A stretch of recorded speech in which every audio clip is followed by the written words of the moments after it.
Please subscribe कीजिए हमारा YouTube channel सत्य ज्ञान सागर। सर नमस्कार। सत साहब। सर क्या नाम है आपका? केशव मैनाली। केशव जी कहाँ से आए आप? मैं नेपाल से आया हूँ। सर संत रामपाल जी महाराज से नाम दीक्षा कब लिया आपने?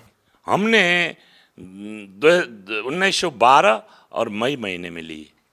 केशव जी एक बात बताइए, संत रामपाल जी महाराज से नाम दीक्षा लेने से पहले आप क्या भक्ति करते थे? मैं वही जो ब्रह्मा विष्णु महेश की साधना, तीर्थ जाना आना, पूजा पाठ करना, यही सब किया करता था, लेकिन मेरी थोड़ी सी अलग है।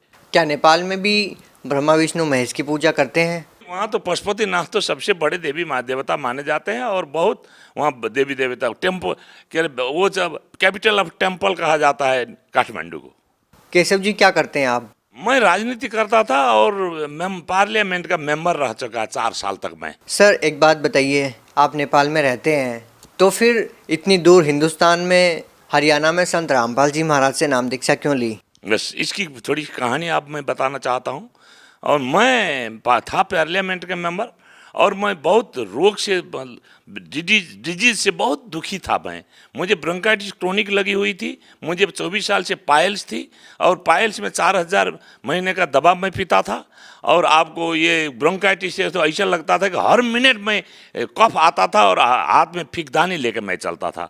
होते होते ऐसी मुसीबत आ गए कि सरकार ने कहा तुझे बाहर भेजूंगा, क्योंकि सरकार को तो दवा करानी है एमपी लोगों को। तब वहाँ एक डॉक्टर का बोर्ड है, उसने मुझे सिफारिश नहीं किया।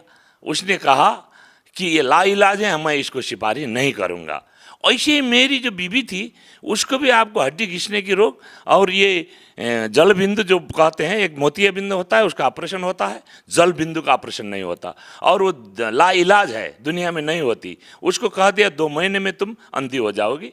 और हम लोग दोनों जब लाइलाज हो गए तो हम लोग बहुत चिंता मग्न बैठे थे। ऐसे एक संत रामपाल जी महाराज के शिष्य आए और हमने सारी पीड़ा बता दी। तो उन्होंने कहा कि आप जाओ हिसार, वहाँ एक संत बैठे हैं, उनकी एक आशीर्वाद से दुनिया का बीमारी ठीक हुआ, तुम भी ठीक करा लो। हम कल ही होकर यहाँ वहाँ से रामपाल की शरण में आए हैं। केशव जी आप मेंबर ऑफ पार्लियामेंट रहे हैं नेपाल में, रसूख भी आपके बड़े बड़े लोगों से रहे होंगे। क्या सर संत रामपाल जी महाराज से नाम दीक्षा लेने से पहले क्या आप किसी साधु या संत के संपर्क में भी रहे हैं? वो तो मत पूछिए, मैंने किस साधु को नहीं दिखाया, किस संत को नहीं दिखाया, किस डॉक्टर को नहीं दिखाया, किस मंदिर में जाके मन्नत नहीं मांगी, लेकिन पूरा वो आपको बेकार हो गया। और मुझे ये क्या है, मैं वो बन चुका था, हम परमात्मा को नहीं, नास्तिक बन चुके थे। बात क्या थी कि मेरे पिता और माता वैष्णव थे, दिन रात पूजा करते रहते थे, लेकिन दुर्भाग्य क्या हुआ कि मेरी माँ को पैरालिसिस हो गया और मर गई। मेरे पिताजी छत से गिरकर मर गए। तब मुझे लगा कोई देवी देवता कुछ नहीं कर सकते, इसलिए इनके पीछे लगना बेकार है। पशुपति सबसे बड़ा हमारा मंदिर है, उसमें लोग जाते थे, हमारी बीवी जाती थी, मैं बाहर बैठ के मैं जूता देखता था। वो कहती थी आप क्यों नहीं जाते हो अंदर? हम कहते घट घट में भगवान बोलते हैं, ये कोई मंत्री है जो इसके क्वार्टर में जाके मैं मिला करूं? मैं नहीं जाता तेरी देवी देवता में। ऐसे हम नास्तिक बन गए थे। केशव जी आप पार्लियामेंट मेंबर कब से कब तक रहे हैं? हम 4 साल रहे। और वो 4 साल में आपको बता दूं मैं, हम यहाँ 12 में आए, 2008 से 12 तक रहे। और वहाँ हम अपने पार्टी के हम नेता भी थे, मेंबर भी थे, और हमारे पार्टी से हम अकेले थे और सारा सुख सुविधा हमें मिली थी। लेकिन इस रोग डिजीज के कारण मैं अपहेलित हो गया था।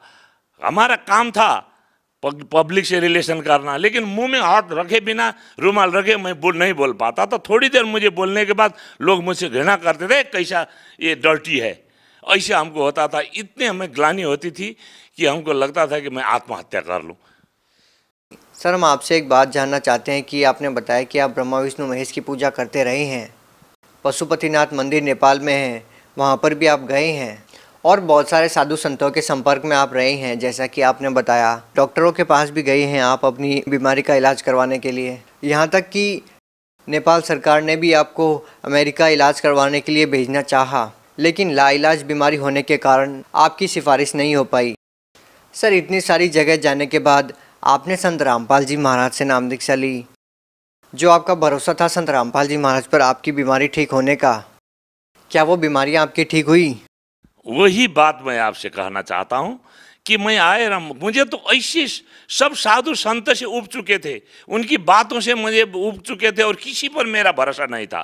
फिर भी मैं वहाँ से विश्वास करके तो नहीं आया, देख लेंगे बोल कर देखने आया एक सिर्फ। उस समय तो मुझे वो नहीं था परमात्मा के ऊपर, संत रामपाल जी के ऊपर। आए हम वहाँ 3 दिन तक हम डिस्कस करते रहे, महेंद्र जी बैठे थे शंका समाधान में।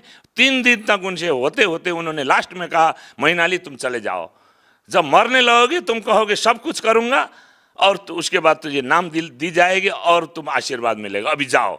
तब मुझे लगा हाँ बाप रे ये तो है, जब मरने लगेगा लोग तो कहेगा ही, कुछ भी करेगा। तब हमने आपको जाके नाम लिया और हमारे पत्नी को भी, बीवी को भी नाम लेने के लिए बोला। और जब नाम लेने हम गए और आशीर्वाद के लाइन में बैठे तो परमात्मा वहाँ आए, संत रामपाल जी महाराज आए। आते ही हमने उनसे 2 मिनट रुक के अपनी बात कही तो हंसे और सर पर हाथ रखकर बोले, बेटा सब कुछ ठीक हो जाएगा। उतना कहते ही मुझे ऐसा लगा कि जैसे आग में पानी डाला गया हो, इतनी शांति हुई। तो हमें लगा ये संत के, ये रामपाल जी के अंदर ज़रूर कुछ है। और उसके बाद मैं वहाँ से लेके बाहर आया और आते ही देखिए चमत्कार। और मुझे वो गर्मी का महीना था, मुझे एकदम बाथरूम जाने की इच्छा हुई। बाथरूम गए तो इतनी सी आपको ब्लड हमें गिर गई। हमको लगा आज तो यही मरना ही था, मरने आए यहाँ। तब उसके बाद रात को सोने के बाद आपको रात में खांसी, तो आपको हर मिनट में होने वाला खांसी 80% ठीक हुआ। और कल सुबह हम चल दिए। और आपको मैं बता दूं कि जी उस दिन एक पैखाना में इतना ब्लड गिरा, उसके दिन से आज तक वो पाइल्स कहाँ गया पता नहीं, उसके बाद से वो खांसी कहाँ गई पता नहीं। मैं आश्चर्य मानता हूँ कि परमात्मा है तो इनको परमात्मा कहा जाएगा। और हम क्या 4 महीने में तो हमने सतनाम ले लिया। उसके बाद परमात्मा की चरण सेवा में गए तो उन्होंने कहा, बेटा ये राजनीति दलदल से निकल जाओ, तुम बहुत बड़ा दलदल में फंसे हो। हमने कान पकड़ लिए उसी समय और कहा, परमात्मा आज से मैं संन्यास ले लेता हूँ। और उस समय से मैंने संन्यास लिया, पार्टी दूसरे को जिम्मे लगा दी। केशव जी, चूँकि अब तक ये माना जा रहा था कि संत रामपाल जी महाराज से जो लोग जुड़े हुए हैं वो मिडिल क्लास के हैं, और कहीं ना कहीं मीडिया में ये भी बातें उठती रहती है कि एक अंधभक्ति के तहत बाबाओं के पीछे लोग लगे हुए हैं। आप अपने आप में उन लोगों के लिए एक माकूल जवाब हैं कि आप एक राजनीतिक पार्टी से बिलोंग करते हैं, राजनीतिक व्यक्ति हैं आप, और साथ में आप पार्लियामेंट मेंबर भी रहे हैं नेपाल के। सर, आपको इस तरह से बरगलाया नहीं जा सकता, लोग अच्छी तरीके से जानते हैं। और आपका इतना विश्वास संत रामपाल जी महाराज में है जिसका अंदाज़ा लोग खुद लगा सकते हैं। सवाल सर यहाँ पर यह है कि क्या आज के दौर में ये माना जा सकता है कि किसी संत के आशीर्वाद लेने से भयंकर से भयंकर बीमारियां ठीक हो सकती है, या किसी संत के नाम मंत्रों में इतनी शक्ति है कि जैसा कि आपने बताया कि एक लाइलाज बीमारी भी ठीक हो सकती है? बिल्कुल।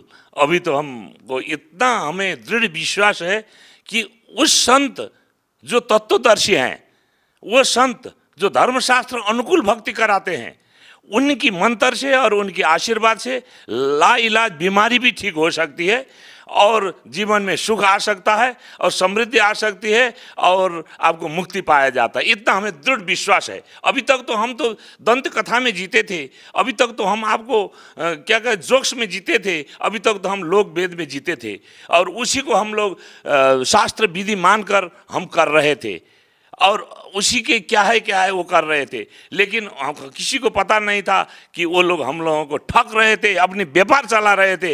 हमारे उनका कोई चिंता नहीं थी। अभी हमको पता चला, हमने देखा शास्त्र कौन संत तत्वदर्शी संत है। ऊर्ध्वमूल अधर शाखा उसमें लिखा है कि फुनगी से आपके जड़ तक जो पता सके वो तत्वदर्शी संत है। यही सब तो पूर्ण रामपाल जी की महाराज तो तत्व संत हैं, तत्वदर्शी संत हैं और वो विश्व के महान संत हैं। उनके अलावा इस दुनिया में कोई संत नहीं है। अभी आपको बता दूं कि 39,000 धर्मगुरु विश्व में हैं और वो सब आपको सब ठगते हैं। जैसे हम विद्यार्थी को भेजते हैं स्कूल में, अगर वो सिलेबस अनुसार नहीं पढ़ेगा तो परीक्षा में फेल होगा। अच्छा सर, आप एक बात बताइए, एक कहावत है कि सूर्यास्त नेपाल मस्त। कहने का मतलब ये है कि इतना नशा नेपाल में है कि युवा वर्ग जो है नशे की गिरफ्त में है और अपना जीवन बर्बाद कर रहे हैं। संत रामपाल जी महाराज के बारे में हिंदुस्तान में ये बात तेजी से फैल रही है कि जो संत रामपाल जी महाराज से नाम दीक्षा ले लेता है उनका नशा छूट जाता है। सर, आपका क्या अनुभव है इस बात को लेकर के? मुझे बिल्कुल ये अनुभव है कि अगर संत रामपाल जी महाराज की शरण में आ जाएं तो उनकी नशा पूरे की पूरी छूट जाती है। नेपाल में बहुत नशेड़ी लोग हैं, वहाँ मांस और शराब के बिना कोई होटल नहीं चलती, वहाँ खाए बिना लोग बैठ जी नहीं पाते हैं। आपने कहा सूर्यास्त तो नेपाल मस्त वो होता है, लेकिन हमें क्या लगा क्यों रामपाल जी के शरण में आने पर लोग नशा छोड़ते हैं। आदमी दो चीज़ों से जीते हैं, एक भक्ति से और भय से। रामपाल जी महाराज में भक्ति भी है, भय भी है। भय इसलिए है कि वो हमारा वो हो जाए, खंडित हो जाएगा। भक्ति परमात्मा यथार्थ भक्ति धर्मशास्त्र अनुसार देते हैं। ये दोनों के कारण से और परमात्मा की कृपा से ये छूट जाती है। सर, आप सरहद पार नेपाल से आप आए हैं, जितनी दूरी तय करके आप संत रामपाल जी महाराज के पास पहुँचे, इस बीच कम से कम हजारों संत हैं जिनसे आप जुड़ सकते थे, लेकिन आपको ऐसा क्यों लगा कि संत रामपाल जी महाराज से ही नाम दीक्षा लेनी चाहिए? हमने तो सबको आज टेस्ट कर दिया।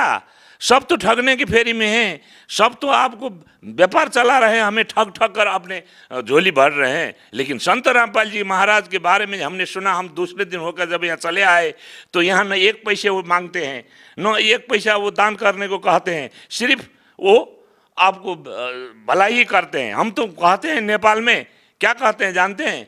तुम्हारा लेवता है, हमारा देवता है। सर, आप कोई पहले नशा करते थे?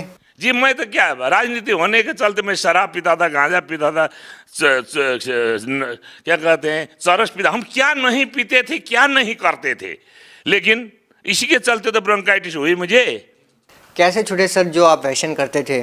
जी, जिस दिन से मैंने संत रामपाल जी महाराज से मैंने दीक्षा ली, उसी दिन से मुझे शराब, गांजा, भांग, आपको ये चरस और सारी चीज़ मुझे छूटी। अब तो उस दिन से क्या लगता है, क्या परमात्मा की कृपा है।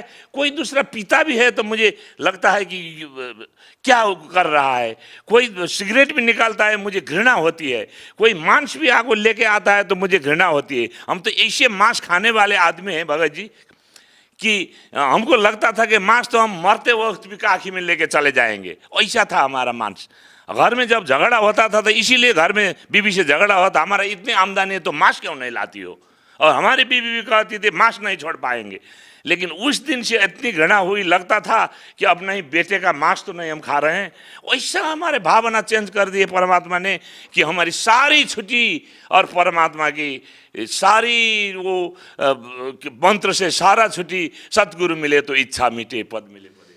सर, संत रामपाल जी महाराज अभी जेल में हैं। नेपाल से आप संबंध रखते हैं, नेपाल से आप आए हैं, इतनी ज़्यादा श्रद्धा संत रामपाल जी महाराज में आप लोगों की फ़िलहाल भी बरकरार है। सर, ये कैसे संभव है? मैं पड़ोसी देश के सांसद होने के नाते भारत सरकार को मैं अनुरोध करता हूं कि ये एक निर्दोष संत को जेल में इन्होंने दे रखा है, बिना मुकदमा, बिना कोई दोष का 3 साल तक इन्होंने जो बना रखा है, ये ऐसा मत करें। ऐसा करने से इनके ऊपर जनता के जो है विश्वास हट जाती है और वो पहचाने वो पूर्ण संत हैं, और पूर्ण संत की कदर करें। एक बात मुझे कहना ही पड़ेगा, हमारे मोदी साहब आपको कबीर साहब का दुआई देते फिरते हैं और एक कबीर साहब को जेल में डाल रखा है इन्होंने। अभी भी समझिए। और मैं हाथ जोड़कर प्रार्थना करता हूँ भारत गवर्नमेंट को कि ये संतों को रिहा कर दें और उनको पूजे और उनको पहचाने। ऐसे ही इनको गलत मुकदमा लगाकर जेल में डालकर इनको दुख मत दें। बहुत बहुत धन्यवाद सत साहेब। प्लीज़ सब्सक्राइब कीजिए हमारा यूट्यूब चैनल सत्य ज्ञान सागर।